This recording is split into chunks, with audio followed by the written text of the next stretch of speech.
വിക്രമാദിത്യ കഥകൾ. ഒന്നാമത്തെ കഥ വിദ്യാസാഗരൻ. ഒന്നാം സാലഭഞ്ജിക പറഞ്ഞു: അല്ലയോ ഭോജരാജൻ, അങ്ങ് ശ്രദ്ധിച്ചു കേട്ടാലും പണ്ട് പാടലീപുത്രം എന്ന രാജ്യത്തിൽ വിദ്യാസാഗരൻ എന്നൊരു ബ്രാഹ്മണനുണ്ടായിരുന്നു. അദ്ദേഹം ബാല്യത്തിൽ തന്നെ 4 വേദങ്ങൾ, 6 ശാസ്ത്രങ്ങൾ, 18 പുരാണങ്ങൾ, 28 ആഗമങ്ങൾ, 64 കലാവിദ്യകൾ എന്നിവയിൽ അസാമാന്യ പാണ്ഡിത്യം ആർജിച്ചിരുന്നു. എന്നിട്ടും അദ്ദേഹത്തിന് തൃപ്തി വന്നില്ല. പ്രത്യുത ജ്ഞാനം വർദ്ധിക്കുന്തോറും ജ്ഞാനതൃഷ്ണയും വർദ്ധിക്കുന്നതായിട്ടാണ് അദ്ദേഹത്തിന് തോന്നിയത്. ലോകത്തിലുള്ള സകല വിജ്ഞാനവും ആർജിക്കണമെന്നായിരുന്നു അദ്ദേഹത്തിൻ്റെ ദൃഢനിശ്ചയം. അതിലേക്ക് വേണ്ടി അദ്ദേഹം ബ്രഹ്മചാര്യനിഷ്ഠനായി. വിജ്ഞാനാർജനത്തിനുള്ള ഒരു ഗുരുവിനെ തേടി നാടുവിട്ടിറങ്ങി. അദ്ദേഹം പല ദിക്കുകളിലും സഞ്ചരിച്ചു. പക്ഷേ തൻ്റെ ആഗ്രഹസാധ്യത്തിനുതകുന്ന ഒരു ഗുരുഭൂതനെ കണ്ടെത്തുവാൻ അദ്ദേഹത്തിന് സാധ്യമായില്ല. അങ്ങനെ സഞ്ചരിച്ച് അദ്ദേഹം ഒരു കുന്നിൻ ചരിവിലുള്ള കാനനത്തിൽ എത്തിച്ചേർന്നു. യാത്രാക്ഷീണം കൊണ്ട് അവശനായി തീർന്ന അദ്ദേഹം ഒരു തടാകത്തിലെ ശുദ്ധജലം കുടിച്ച് ദാഹശാന്തി വരുത്തി. ഒരു വലിയ അരയാൽ വൃക്ഷത്തിൻ്റെ ചുവട്ടിൽ ശയിച്ചു. അല്പസമയത്തിനുള്ളിൽ നിദ്രാധീനനായി തീരുകയും ചെയ്തു. പ്രസ്തുത അരയാൽ വൃക്ഷത്തിന്മേൽ ഒരു ബ്രഹ്മരക്ഷസ് ഇരിപ്പുറപ്പിച്ച് തപോനിഷ്ഠനായി കഴിയുകയായിരുന്നു. യഥാർത്ഥത്തിൽ മഹാജ്ഞാനിയായിരുന്ന ഒരു ദിവ്യൻ്റെ പ്രേതം ബ്രഹ്മരക്ഷസായി രൂപാന്തരപ്പെട്ടതായിരുന്നു അത്. കോമളനും തേജസ്വിയുമായ ഒരു ബ്രാഹ്മണ യുവാവ് വെറും തറയിൽ ശയിച്ചുറങ്ങുന്ന കാഴ്ച അദ്ദേഹത്തെ ജിജ്ഞാസുവാക്കി തീർത്തു. നേരം മധ്യാഹ്നമായിരുന്നു. വിധിപ്രകാരമുള്ള മധ്യാഹ്ന തപസ് കഴിഞ്ഞ് ബ്രഹ്മരക്ഷസ് വൃക്ഷത്തിൽ നിന്നും കീഴെ ഇറങ്ങി. വിവരം ചോദിച്ചറിയാമെന്ന് കരുതി യുവാവിനെ വിളിച്ചുണർത്തി. അദ്ദേഹം പറഞ്ഞു: ഹേ സാധുവായ ബ്രാഹ്മണ യുവാവേ, അങ്ങ് ആരാണ്? എവിടെ നിന്ന് വരുന്നു? അങ്ങ് എന്താണ് ഏകനായി വെറും തറയിൽ കിടന്നുറങ്ങുന്നത്? അങ്ങയുടെ ചരിത്രവും ഈ അവശതയ്ക്കുള്ള ഹേതുവും എന്നെ അറിയിക്കുക.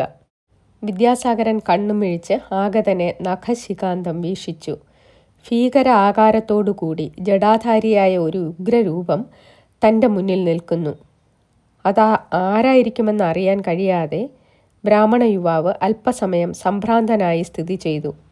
അനന്തരം വിവിധ വികാരാധീനനായി പിടഞ്ഞെഴുന്നേറ്റ് ഉപചാരപൂർവം ബ്രഹ്മരക്ഷസിനെ നോക്കി പറഞ്ഞു: അങ്ങ് ആരായിരിക്കുമെന്ന് എനിക്ക് ഒരു ഊഹവും കിട്ടുന്നില്ല. ഞാൻ ഒരു ബ്രാഹ്മണ യുവാവാണ്. പേര് വിദ്യാസാഗരൻ. പല ദിക്കുകളിലും സഞ്ചരിച്ച് ഈ ഏകാന്ത സ്ഥലത്ത് എത്തിച്ചേർന്നു. പ്രാപഞ്ചികമായ സകല വിജ്ഞാനങ്ങളും ആർജിക്കണമെന്നായിരുന്നു എൻ്റെ ആഗ്രഹം. യാത്രാക്ലേശത്താൽ അല്പസമയം വിശ്രമിക്കാമെന്ന് കരുതി ഈ അരയാലിൻ്റെ ചുവട്ടിൽ ശയിച്ചു.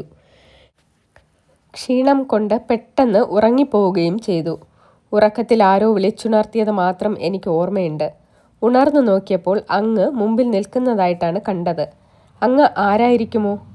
ഞാൻ ഇതുവരെയും ആർജിച്ചിട്ടില്ലാത്ത വിജ്ഞാന ഭാഗങ്ങൾ എന്നെ അഭ്യസിപ്പിച്ച് തരണമെന്ന് ഞാൻ വിനയപൂർവ്വം അഭ്യർത്ഥിക്കുന്നു. ഞാൻ വളരെ കാലം എൻ്റെ ആഗ്രഹസാധ്യത്തിനുതകുന്ന ഒരു ഗുരുവിനെ തേടി നടന്നു. എൻ്റെ ഉദ്യമങ്ങളെല്ലാം വിഫലമായി തീർന്നതേയുള്ളൂ. അങ്ങെങ്കിലും എൻ്റെ ആഗ്രഹനിവൃത്തി വരുത്തിത്തരണം.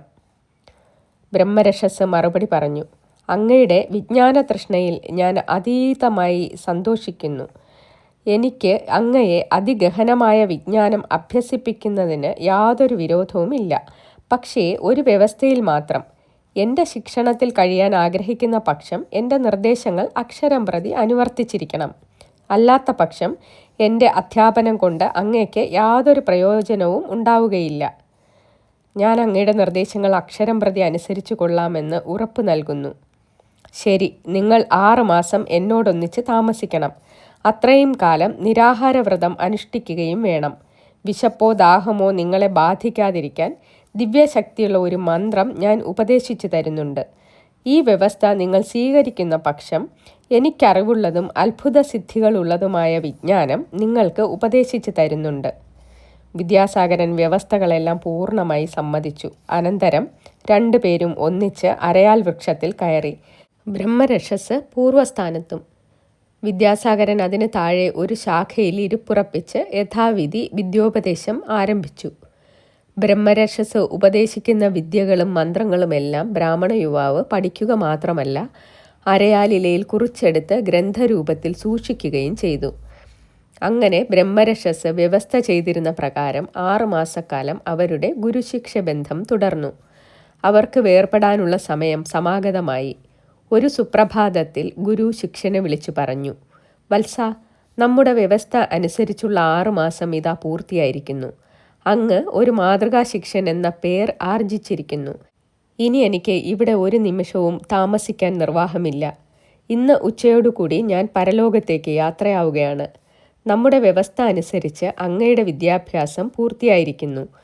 തികഞ്ഞ ചാരിതാർത്ഥ്യത്തോടും ആത്മാർത്ഥതയോടും അങ്ങ് മനസ്സിനിണങ്ങിയ കന്യകയെ വിവാഹം കഴിച്ച് ജീവിത കർത്തവ്യങ്ങൾ നിർവഹിച്ച് അനന്തമായ യശസ്സും പുണ്യവും ആർജിച്ചാലും എൻ്റെ വേർപാട് അങ്ങയെ ഒരു തരത്തിലും കുണ്ഠിതപ്പെടുത്തുകയില്ലെന്ന് വിശ്വസിക്കട്ടെ. ഇപ്രകാരം പറഞ്ഞ് അദ്ദേഹം ശിഷ്യനെ ഹൃദയംഗമമായി അനുഗ്രഹിച്ചു. അടുത്ത യാമത്തിൽ അദ്ദേഹം സമാധിയിൽ ലയിച്ച് പരലോകത്തേക്ക് പ്രയാണം ചെയ്യുകയും ചെയ്തു. ഗുരുനാഥൻ്റെ യാത്രാവചസ്സുകൾ ശിഷ്യനെ അങ്ങേയറ്റം വിഷാദിപ്പിച്ചെന്ന് പറയേണ്ടതില്ലല്ലോ. എങ്കിലും അനന്തമായ വിദ്യാസമ്പത്തിൻ്റെ ആർജനം അദ്ദേഹത്തെ അതീവ സന്തുഷ്ടനാക്കി തീർത്തു. ഇനിയും തൻ്റെ പര്യടനം തൽക്കാലം തുടരേണ്ട ആവശ്യമില്ലെന്ന് നിശ്ചയിച്ച് അദ്ദേഹം സ്വദേശത്തേക്ക് മടക്കയാത്ര ആരംഭിച്ചു. കൈവശം അരയാലില ഗ്രന്ഥവുമുണ്ടായിരുന്നു. വനപ്രദേശങ്ങൾ തരണം ചെയ്ത് കഴിഞ്ഞപ്പോഴേക്ക് അദ്ദേഹത്തിന് കഠിനമായ വിശപ്പും ദാഹവും അവശനാക്കി. കാലാവധി കഴിഞ്ഞതോടുകൂടി ബ്രഹ്മരക്ഷസ് ഉപദേശിച്ചിരുന്ന മന്ത്രത്തിൻ്റെ ശക്തി നശിച്ചതായിരുന്നു അതിന് ഹേതു. ഏതും കൂസാതെ തികഞ്ഞ ആത്മധൈര്യത്തോടുകൂടി ബ്രാഹ്മണ യുവാവ് യാത്ര തുടർന്നു. സന്ധ്യയോടടുത്ത് അദ്ദേഹം കലിംഗദേശത്തെത്തിച്ചേർന്നു. മുമ്പോട്ട് ഒരടി പോലും വയ്ക്കാൻ ശക്തിയില്ലാതെ തളർന്ന് അവശനായി തീർന്ന അദ്ദേഹം കൊട്ടാരത്തിന് സദൃശ്യം ഗംഭീരമായ ഒരു മന്ദിരത്തിൻ്റെ പുറംതിണ്ണയിൽ ഇരിപ്പുറപ്പിച്ചു. അല്പസമയത്തിനുള്ളിൽ അദ്ദേഹം പരിസരങ്ങളെപ്പോലും മറന്നുള്ള ഗാഠനിദ്രയിൽ ആമഗ്നനാവുകയും ചെയ്തു. ആ ബംഗ്ലാവ് പരമഭക്തയായ മന്ദാകിനി എന്ന ഒരു ദാസിയുടെ വകയായിരുന്നു. അലങ്കാരവല്ലി എന്ന അന്വർത്ഥനാമത്താൽ കൂടി അറിയപ്പെട്ടിരുന്ന അവൾ അടുത്തുള്ള ക്ഷേത്രത്തിൽ നിത്യവും പ്രാർത്ഥനാവേളയിൽ നൃത്തം നടത്തി വന്നു. പതിവ് പോലെ ക്ഷേത്രത്തിലെ പരിപാടി കഴിഞ്ഞ് രാത്രി വളരെ വൈകിയതിനു ശേഷം അവൾ വീട്ടിലേക്ക് മടങ്ങി. വീട്ടുവാതിൽക്കലെത്തിയപ്പോൾ അവിടെ ഒരു ബ്രാഹ്മണ യുവാവ് ബോധം കെട്ട രീതിയിൽ നിശ്ചലനായി കിടക്കുന്നത് കണ്ടു. അഗാധമായ ശ്വാസോച്ഛ്വാസമല്ലാതെ ആ ശരീരത്തിൽ ജീവനുണ്ടെന്ന് സങ്കല്പിക്കാൻ പോലും സാധ്യമല്ലാത്ത വിധം അയാൾ ബോധം കെട്ട് കിടക്കുകയായിരുന്നു. ദാസിയെങ്കിലും പരമഭക്തയായിരുന്ന അവൾ തൽക്ഷണം ഭിഷഗ്വരനെ ആളയച്ചു വരുത്തി. ഒരു തരുകാണ്ഡം പോലെ നിശ്ചലനായി കിടന്നിരുന്ന ബ്രാഹ്മണ യുവാവിനെ വൈദ്യശാസ്ത്ര പ്രകാരമുള്ള പരിശോധനകൾ നടത്തിയ ശേഷം വൈദ്യൻ പറഞ്ഞു, അമ്മ, ഇദ്ദേഹം ഏതോ നല്ല കുലത്തിൽ ജനിച്ചവനാണെന്ന് തോന്നുന്നു. അദ്ദേഹം ആഹാരം കഴിക്കുകയോ ജലപാനം ചെയ്യുകയോ ചെയ്തിട്ട് കുറഞ്ഞത് 6 മാസമെങ്കിലും ആയിരിക്കണം. അത്രയ്ക്ക് ക്ഷീണിതനും അവശനുമായി തീർന്ന് ബോധം കെട്ട് കിടക്കുകയാണ് അയാൾ. ഉടൻ വേണ്ട ആഹാരവും ഔഷധവും കൊടുത്ത് ഉചിതമായ ശുശ്രൂഷകൾ നടത്തിയില്ലെങ്കിൽ അദ്ദേഹം മരിച്ചു പോകുമെന്ന് തന്നെ ഞാൻ കരുതുന്നു. അയാളുടെ സ്ഥിതി അത്രയ്ക്ക് ആപത്കരമായി തീർന്നിരിക്കുകയാണ്. അല്ലയോ വൈദ്യരെ, ഞാനിനി എന്ത് ചെയ്യും? അയാളെ ഉണർത്തുന്നതിന് ഞാൻ എത്ര ശ്രമിച്ചിട്ടും യാതൊരു ഫലവും ഉണ്ടായില്ല. ഒരേ കിടപ്പ്. അയാളെ രക്ഷപ്പെടുത്തുവാൻ ഒരു മാർഗവുമില്ലേ? ഭയപ്പെടേണ്ട, അഥവാ ഭയപ്പെട്ടതുകൊണ്ട് എന്ത് പ്രയോജനം? എന്നാൽ ആവും വിധം ഞാൻ ചികിത്സിച്ചു നോക്കാം. ഞാൻ ഉടൻ തന്നെ വൈദ്യശാലയിലേക്ക് പോയി ഒരു രസായനം കൊടുത്തയക്കാം. അത് ദിവസം 3 പ്രാവശ്യം വീതം അയാളുടെ ശരീരത്തിൽ ആസകലം പുരട്ടി മൃദുവായി തിരുമ്മണം. ഈ ചികിത്സ 8 ദിവസം നടത്തണം. അതിൻ്റെ ഫലമായി രസായനത്തിൻ്റെ വീര്യം രോമകൂപങ്ങളിലൂടെ അയാളുടെ ശരീരത്തിനുള്ളിൽ പ്രവേശിച്ച് പൂർണ്ണ സുഖം നൽകും. അവൾ ഭിഷഗ്വരനോട് നന്ദി പറഞ്ഞ് തൻ്റെ വിശ്വസ്ത ചേടിയെ വിളിച്ച് വൈദ്യരുടെ കൂടെ അയച്ചു. രോഗിയെ ഉടൻ തന്നെ വീട്ടിനുള്ളിലാക്കി ഒരു മെത്തയിൽ ശയിപ്പിച്ചു. വൈദ്യൻ നിർദ്ദേശിച്ച പ്രകാരം അവൾ അയാളെ 8 ദിവസവും അഹോരാത്രം ശുശ്രൂഷിച്ചു.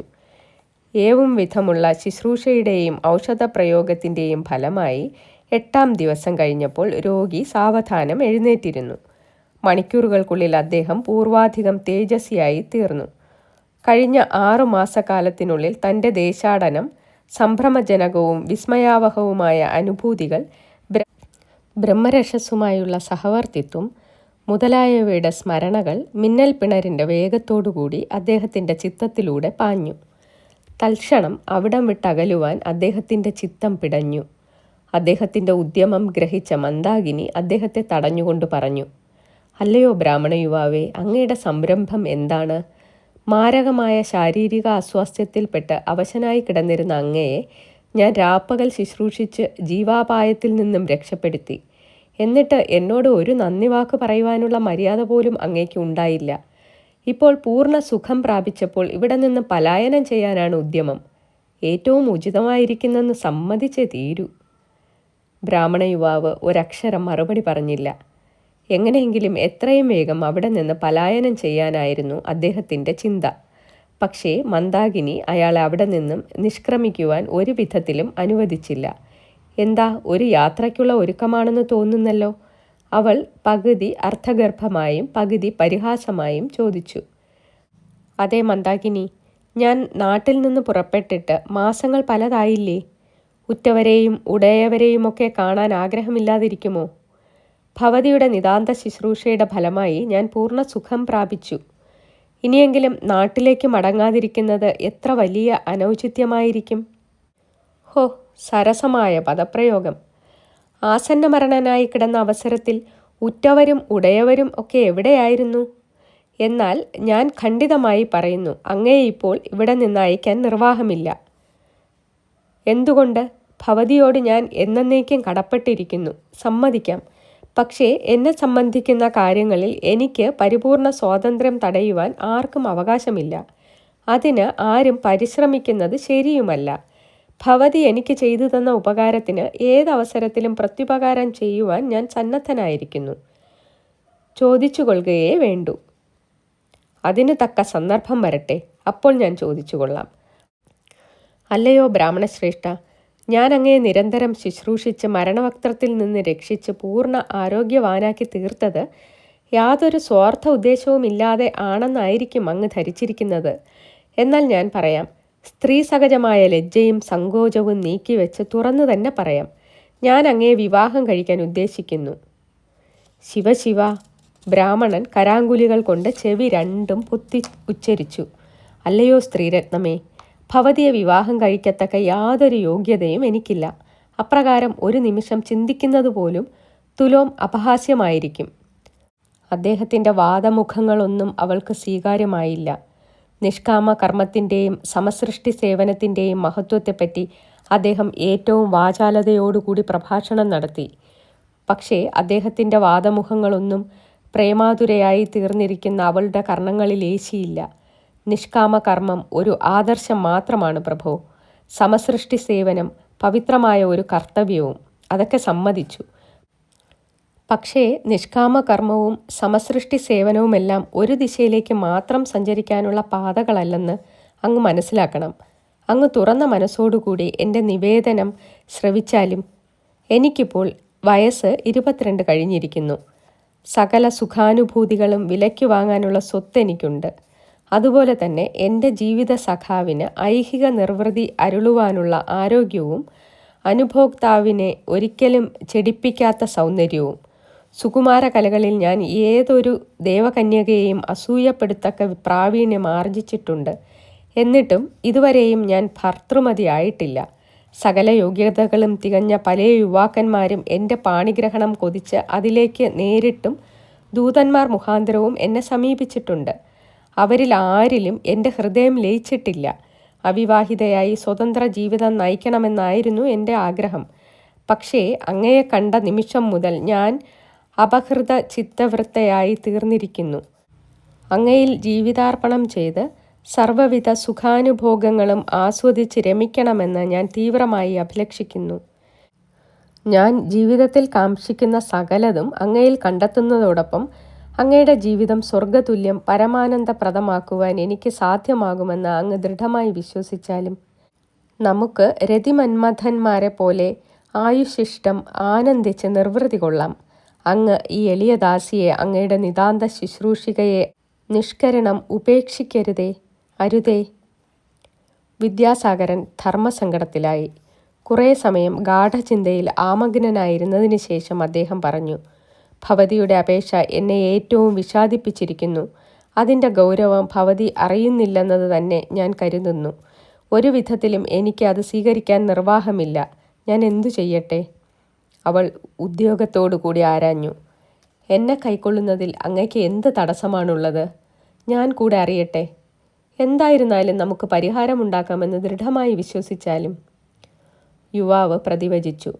ധർമ്മശാസ്ത്രങ്ങളും ലോകനീതിയും നാം തമ്മിലുള്ള ബന്ധത്തിന് വിഘാതമായി നിലകൊള്ളുന്നു. ഞാൻ ജാതിയിൽ ബ്രാഹ്മണനാണ്. ഇതേവരെ വിവാഹം കഴിച്ചിട്ടില്ല. നിഷ്കൃഷ്ടമായ ബ്രഹ്മചര്യം പരിരക്ഷിച്ചു വരികയും ചെയ്യുന്നു. ഭവതിയാകട്ടെ ശൂദ്രജാതിയിൽ പിറന്നവൾ. ബ്രാഹ്മണൻ ശൂദ്രസ്ത്രീയെ വിവാഹം കഴിക്കുവാൻ ധർമ്മശാസ്ത്രങ്ങളും ആചാരവിധികളും അനുവദിക്കുന്നില്ല. അഥവാ നിർബന്ധമുണ്ടെങ്കിൽ ബ്രാഹ്മണ ക്ഷത്രിയ വൈശ്യ ജാതികളിൽ നിന്ന് ഓരോ കന്യകകളെ വിവാഹം കഴിച്ചതിന് ശേഷം ശൂദ്രജാതിയിൽ പിറന്ന ഭവതിയെ വിവാഹം കഴിക്കണം. അത് എത്രയ്ക്ക് അനുചിതമായിരിക്കുമെന്ന് ബുദ്ധിമതിയായ ഭവതി ചിന്തിച്ചു നോക്കിയാലും. ഇനി യാദൃശ ചിന്തകൾ കൈവടിഞ്ഞ് നാം തമ്മിൽ വിവാഹബന്ധത്തിൽ ഏർപ്പെട്ടാൽ തന്നെയും അതിൽ നിന്ന് ഭവതിക്ക് എന്ത് സായുജ്യമാണ് ലഭിക്കുവാനുള്ളത്? സാപത്ന്യ പരാഭവമായിരിക്കുകയില്ലേ അതിൻ്റെ അനന്തരഫലം? അദ്ദേഹം എത്ര പറഞ്ഞിട്ടും അവൾ അനുസരിക്കുന്ന മട്ട് കണ്ടില്ല. അഥവാ പ്രേമജ്വരം ഇതിനകം അവളെ പൂർണ്ണമായും അവശയാക്കി തീർത്തിരിക്കുന്നു.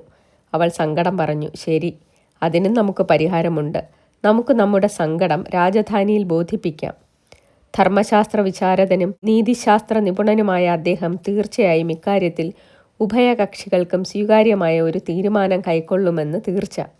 അനന്തരം ബ്രാഹ്മണ യുവാവിൻ്റെ അനുമതിക്ക് വേണ്ടി കാത്തിരിക്കാതെ അവൾ അയാളെ പിടിച്ചു വലിച്ച് രാജകൊട്ടാരത്തിലേക്ക് കൊണ്ടുപോയി. രാജാവിൻ്റെ തീർച്ചയ്ക്കായി തൻ്റെ നിവേദനം ഒരു സങ്കടത്തിൻ്റെ രൂപത്തിൽ രാജസന്നിധിയിൽ സമർപ്പിക്കുകയും ചെയ്തു. ഉടൻ തന്നെ രാജാവ് ആലോചനാസഭ കൂടി അവളുടെ നിവേദനം പരിഗണനയ്ക്കെടുത്തു. മന്ത്രിമാർ, ഉപദേഷ്ടാക്കൾ, വൈദിക ശ്രേഷ്ഠന്മാർ മുതലായവരെല്ലാം സദസ്സിൽ ഹാജരായിരുന്നു. രാജകീയ ആഹ്വാനം അനുസരിച്ച് ബ്രാഹ്മണ യുവാവും അവിടെ സന്നിഹിതനായി. അദ്ദേഹത്തിൻ്റെ ബഹുമുഖ പാണ്ഡിത്യവും സ്വഭാവശുദ്ധിയും രാജാവിനെയും സദസ്യരെയും ആകമാനം വശീകരിച്ച് അവരിൽ ഒരു പ്രത്യേക പ്രീതി ഉളവാക്കി. നിവേദനത്തിൻ്റെ നാനാവശങ്ങളെപ്പറ്റി കൂലങ്കഷമായി പരിവിചിന്തനം ചെയ്ത ശേഷം രാജാവ് ഇപ്രകാരം ഒരു തീർപ്പ് കൽപ്പിച്ചു. വിദ്യാസാഗരൻ ബഹുമാന്യനും നീതിനിരതനുമാണെന്ന് നമുക്ക് തികച്ചും ബോധ്യപ്പെട്ടിരിക്കുന്നു. മന്ദാകിനിയുടെ നിവേദനമാകട്ടെ ഒരു തരത്തിലും ധർമ്മശാസ്ത്ര വിരുദ്ധവുമല്ല. അത് സാധിച്ചു കൊടുക്കേണ്ടത് കേവല നീതി മാത്രമാണ്. പിന്നെ അവരുടെ വിവാഹത്തിന് പ്രതിബന്ധമായി നിൽക്കുന്നത് ബ്രാഹ്മണ വിവാഹത്തെ സംബന്ധിച്ചുള്ള ധർമ്മശാസ്ത്ര സിദ്ധാന്തമാണ്. അതിനെക്കുറിച്ച് കുലഗുരുവായ പുരോഹിത ശ്രേഷ്ഠനായ വേദാചാര്യൻ്റെ അഭിപ്രായം നാം ക്ഷണിച്ചുകൊള്ളുന്നു. അദ്ദേഹം വൈദിക ബ്രാഹ്മണനാണല്ലോ. പുരോഹിത ശ്രേഷ്ഠൻ തൻ്റെ ആസനത്തിൽ നിന്ന് എഴുന്നേറ്റ് രാജാവിനെ ഭക്തിപൂർവ്വം വന്ദിച്ചു. സദസ്യരെയും ആലോകനം ചെയ്ത ശേഷം പറഞ്ഞു, പ്രഭോ, ഈ ബ്രാഹ്മണ യുവാവിന് ഒരു ബ്രാഹ്മണ കന്യകയെയും ഒരു ക്ഷത്രിയ കന്യകയെയും ഒരു വൈശ്യ കന്യകയെയും വിവാഹം കഴിച്ചതിന് ശേഷം വേണമെങ്കിൽ ഒരു ശൂദ്ര കന്യകയെ വിവാഹം കഴിക്കാം. അത് ധർമ്മശാസ്ത്ര വിരുദ്ധമല്ല. അതല്ലാതെ ഈ പ്രശ്നത്തിന് വേറൊരു പരിഹാരമാർഗവുമില്ല. രാജാവ് പറഞ്ഞു, ശരി, നിങ്ങളുടെ തീരുമാനം നമുക്ക് തികച്ചും തൃപ്തികരമായിരിക്കുന്നു. നമ്മുടെ വാത്സല്യപുത്രിയെ സർവ്വസൽഗുണ സമ്പന്നനെന്ന് പ്രഥമ ദൃഷ്ടിയിൽ തന്നെ തോന്നിപ്പിക്കുന്ന ഈ ബ്രാഹ്മണ യുവാവിന് വിധിപ്രകാരം വിവാഹം കഴിച്ചു കൊടുക്കുവാൻ നാം സമ്മതിച്ചിരിക്കുന്നു. വേദാചാര്യർ വൈദിക ബ്രാഹ്മണനാണല്ലോ.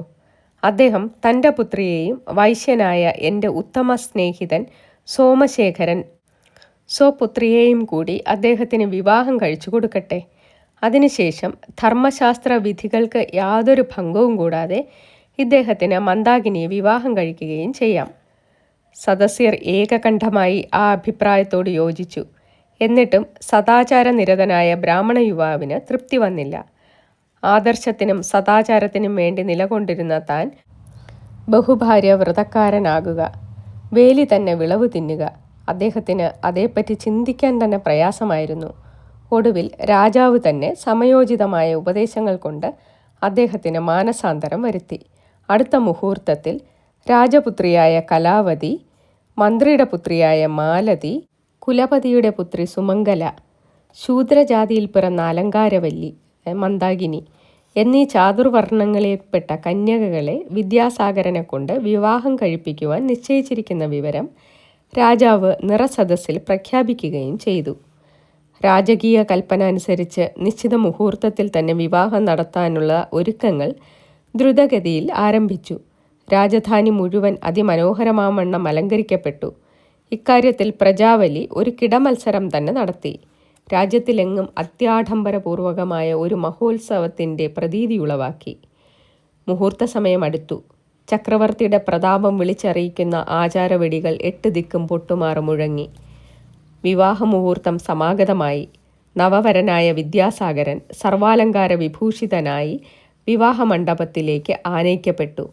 ദിവ്യ സൗന്ദര്യത്തിൻ്റെ തേജപുഞ്ചങ്ങളായ നവവധുക്കളും ചേടികളുടെ അകമ്പടിയോടുകൂടി മണ്ഡപത്തിലേക്ക് പ്രവേശിച്ച് ഗുരുജനങ്ങളെ വന്ദിച്ച് യഥാസ്ഥാനങ്ങളിൽ ഉപവിഷ്ടരായി. അങ്ങനെ പുണ്യം വിളയുന്ന ശുഭമുഹൂർത്തത്തിൽ വേദശാസ്ത്ര പണ്ഡിതനായ പുരോഹിതൻ്റെ കാർമ്മികത്വത്തിൽ പൗരാവലിയുടെ ഹൃദയംഗമമായ ഹർഷാരവങ്ങളുടെയും ആശീർവാദങ്ങളുടെയും മധ്യത്തിൽ വിദ്യാസാഗരൻ 4 കന്യകകളെയും യഥാക്രമം പാണിഗ്രഹണം ചെയ്തു. രാജാവ് നവവരന് അമൂല്യങ്ങളായ അനവധി പാരിതോഷികങ്ങളും മറ്റു വിശിഷ്ട വിഭവങ്ങളും അത്യുദാരമായി നൽകി. അടുത്ത ശുഭമുഹൂർത്തത്തിൽ വിദ്യാസാഗരൻ തൻ്റെ 4 വധുക്കളും പരിവാരങ്ങളും ഒന്നിച്ച് സ്വദേശത്തേക്ക് മടങ്ങുകയും ചെയ്തു.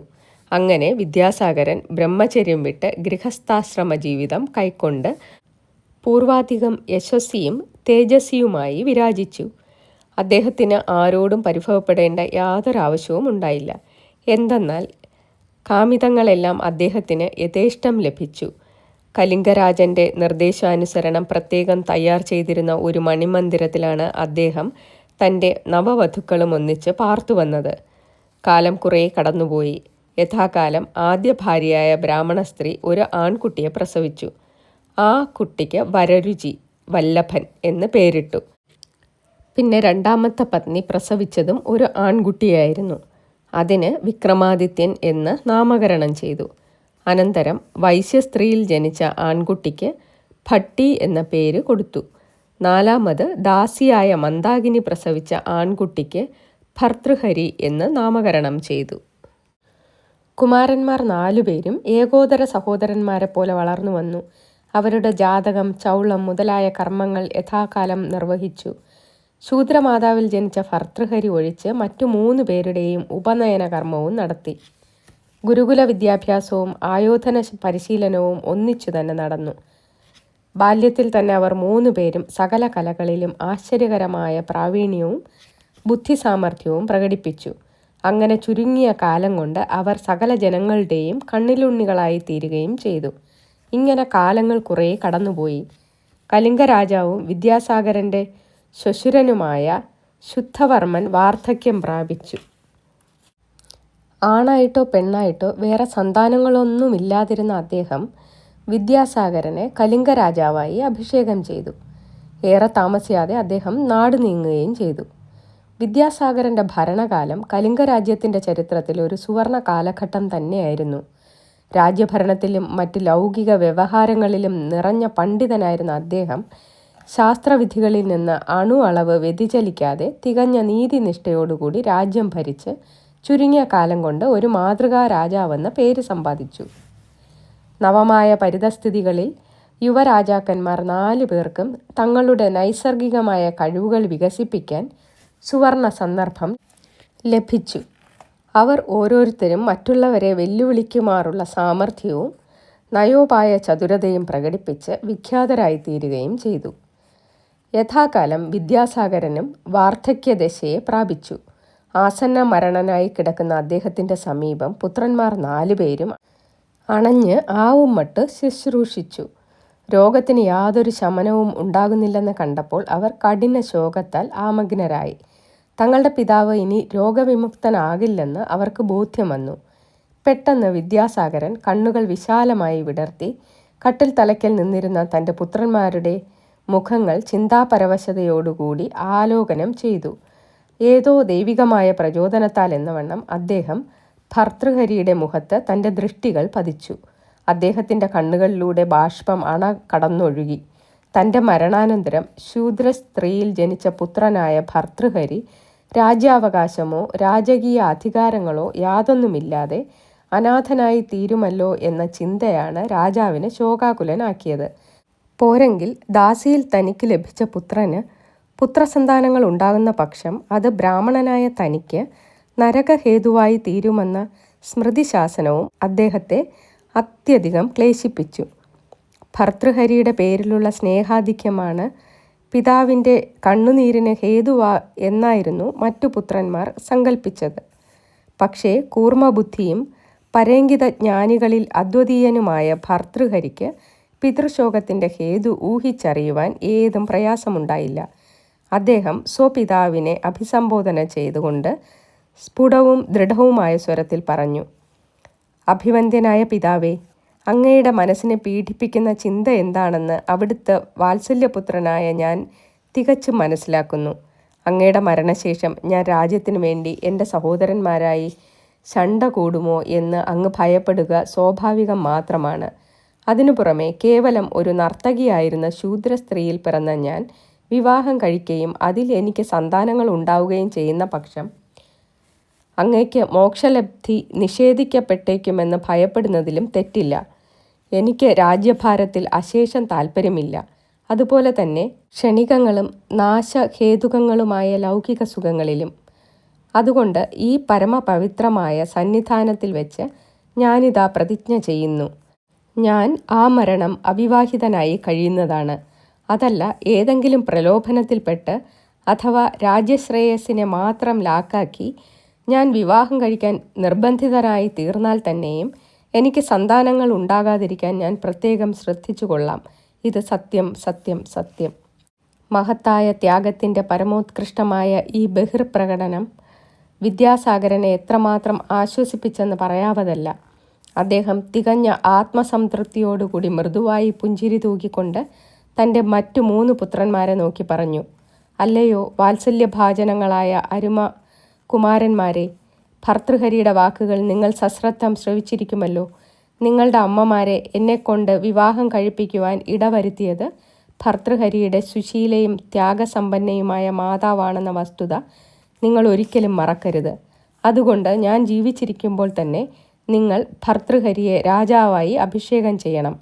പിന്നീട് യഥാവസരം നിങ്ങളിൽ ഓരോരുത്തർക്കും മൂപ്പുമുറ അനുസരിച്ച് സിംഹാസനാരോഹണം ചെയ്യുകയും ആവാം. നിങ്ങൾ തമ്മിൽ ഒരിക്കലും ഭിന്നിക്കരുത്. രാജ്യശ്രേയസ് മാത്രമായിരിക്കട്ടെ നിങ്ങളുടെ ഏകലക്ഷ്യം. നിങ്ങളുടെ പാവനമായ പ്രതിജ്ഞ നടത്തി എന്നെ മോക്ഷപദത്തിലേക്ക് യാത്രയാക്കിയാലും. ഇത്രയും പറഞ്ഞ ശേഷം വിദ്യാസാഗരൻ്റെ തൊണ്ടയിടറി. അദ്ദേഹത്തിന് കൂടുതൽ ഒരക്ഷരം സംസാരിക്കാൻ സാധ്യമല്ലാത്ത വിധം നാവു കുഴഞ്ഞു. അങ്ങനെ അല്പസമയം കിടന്ന ശേഷം ആ പുണ്യമനുഷ്യൻ തികഞ്ഞ പ്രശാന്തതയോടുകൂടി ഇഹലോകവാസം വെടിയുകയും ചെയ്തു. പിതൃകർമ്മങ്ങളെല്ലാം മുറപ്രകാരം നടന്നു. ബ്രാഹ്മണ സ്ത്രീയിൽ ജനിച്ച വരരുചി എന്ന മൂത്ത പുത്രനാണ് ദീക്ഷ മുതലായ കർമ്മങ്ങളെല്ലാം നടത്തിയത്. പുല മുതലായ നിഷിദ്ധ ദിവസങ്ങൾ കഴിഞ്ഞ ഉടൻ ഭർതൃഹരി ഒഴിച്ചുള്ള മറ്റു 3 പുത്രന്മാരും കൂടിയാലോചന നടത്തി. പിതാവിൻ്റെ അന്ത്യാഭിലാഷം അനുസരിച്ച് ഭർതൃഹരിയെ രാജാവായി അഭിഷേകം ചെയ്തു. സർവസൽഗുണനിധിയും ധർമ്മശാസ്ത്ര പാരാവാര പരംഗതനുമായ ഭർതൃഹരിയെ തങ്ങൾക്ക് രാജാവായി അഭിഷേകം ചെയ്തു. സർവഗുണനിധിയും ധർമ്മശാസ്ത്ര പാരാവാര പാരംഗതനുമായ ഭർതൃഹരിയെ തങ്ങൾക്ക് രാജാവായി ലഭിച്ചതിൽ പ്രജാവൃന്ദം ഒന്നടങ്കം ആഹ്ലാദിക്കുകയും ചെയ്തു. വിദ്യാസാഗരന് ബ്രാഹ്മണ സ്ത്രീയിൽ ജനിച്ച വരരുചി ബാല്യം മുതൽക്ക് തന്നെ വൈദികശാസ്ത്ര പഠനത്തിലും തപശ്ചര്യയിലും തൽപരനായിരുന്നു. അതനുസരിച്ച് ഭർതൃഹരിയുടെ അഭിഷേകം കഴിഞ്ഞ് ഏറെ താമസിയാതെ അദ്ദേഹം ആശ്രമ ജീവിതത്തിനായി വനാന്തരത്തിലേക്ക് പോകാൻ തീരുമാനിച്ചു. അദ്ദേഹത്തെ പ്രസ്തുത നിശ്ചയത്തിൽ നിന്ന് പിന്തിരിപ്പിക്കുവാൻ മറ്റു 3 സഹോദരന്മാരും നടത്തിയ പരിശ്രമങ്ങളെല്ലാം ഫലശൂന്യമായി തീർന്നു. ജഡാവൽക്കലധാരിയായ അദ്ദേഹം തപോവനത്തിലേക്ക് പുറപ്പെടുകയും ചെയ്തു. ഭർതൃഹരി 360 സ്ത്രീകളെ വിവാഹം കഴിച്ചു. എന്നിട്ടും അദ്ദേഹം തൻ്റെ പിതാവിനോട് നടത്തിയ പാവനമായ സത്യപ്രതിജ്ഞ പരിരക്ഷിക്കുവാൻ നിരതാം ശ്രദ്ധാലുവായിരുന്നു. സന്തതി ജനിക്കാതിരിക്കാൻ വേണ്ടി അദ്ദേഹം വേദശാസ്ത്രാനുസാരമായ പ്രതിവിധികൾ അനുവർത്തിച്ചുവെന്ന് അർത്ഥം. അങ്ങനെയിരിക്കെ ഒരു ദിവസം ഒരു ബ്രാഹ്മണ താപസൻ രാജകൊട്ടാരത്തിൽ വന്നു ചേർന്നു. അദ്ദേഹം അതിവിശിഷ്ടമായ ഒരു മാതള നാരകപ്പഴം ഭർതൃഹരിക്ക് കാഴ്ചവെച്ചു. ദേവലോകത്ത് പോയി വരിക പതിവുള്ള തനിക്ക് പ്രസ്തുത കനി സ്വർഗത്തിൽ നിന്ന് ലഭിച്ചതാണെന്നും അത് ഭക്ഷിക്കുന്ന ആൾക്ക് ജരാനരകളോ അനാരോഗ്യമോ വരികയില്ല എന്നും നിത്യയൗവനം പരിരക്ഷിക്കാൻ സാധിക്കുമെന്നും ബ്രാഹ്മണൻ രാജാവിനെ വിശ്വസിപ്പിച്ചു. ഭർതൃഹരി അത് സന്തോഷപൂർവ്വം സ്വീകരിച്ച് അമൂല്യങ്ങളായ പാരിതോഷികങ്ങൾ നൽകി താപസനെ യാത്രയാക്കി. തുടരും. നന്ദി.